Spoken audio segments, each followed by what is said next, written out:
an escalating conflict over 2,800 kilometers away.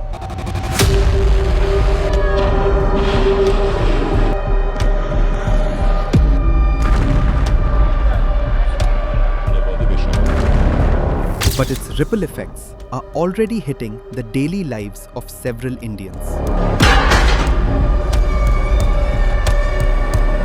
At the center of it all, making headlines almost every single day, is one thing: crude oil. From autos on the streets, to cars on highways, to flights in the sky, from LPG cylinders in our kitchens, to the energy that powers restaurants and hotels, crude oil keeps everything moving. And as its price soars, everything braces for impact. So what exactly is crude oil? And why does it matter so much, especially to India? Let's break it down. Thanks to our school chemistry lessons, most of us know that crude oil is a mixture of hydrocarbons that formed from the remains of animals and plants that lived millions of years ago in a marine environment. Crude simply means raw and unprocessed. It has to be broken down and refined into different usable products like LPG, petrol, and diesel. The processing depends upon the sulfur content present in it. Sweet crude, which contains very little sulfur, comparatively needs less processing, while sour crude has higher sulfur content and needs additional treatment. For instance, the crude from West Asia, which India imports, tends to be heavier and sulfur-rich, meaning it needs additional processing, while the crude from US is light and sweet. Now, how does this processing work?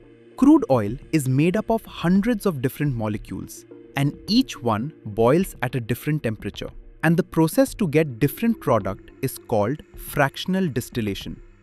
In a refinery, crude oil is first heated until most of it turns into vapor.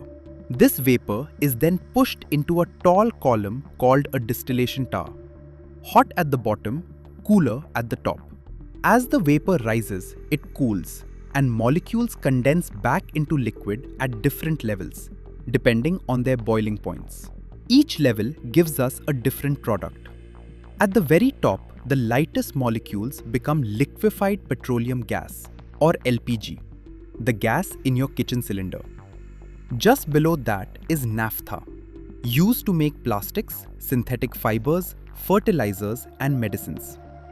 Next comes petrol, the fuel for most cars, followed by kerosene, which becomes aviation fuel for planes. Then comes diesel, used by trucks, buses, trains, and ships. At the bottom, the heaviest residues include fuel oil for ships and power plants, and bitumen, the tar-like material used to pave roads. This shows just how deeply crude oil is embedded in everyday life. Now, time for the ultimate question. Why does it matter to India? Even though India doesn't have its own resources, but the country has developed its refining strength. Currently, India is the world's fourth largest oil refiner. 23 refineries with a combined capacity of roughly 258 million metric tons per year. With India refining much of the oil it imports and exporting some as well, fluctuations in global oil markets can have wide-reaching effects on the economy and daily life. When crude oil prices move, whether because of conflict or supply disruptions, the repercussions travel thousands of kilometers and eventually show up at petrol pumps, in LPG cylinders, and across everyday life in India.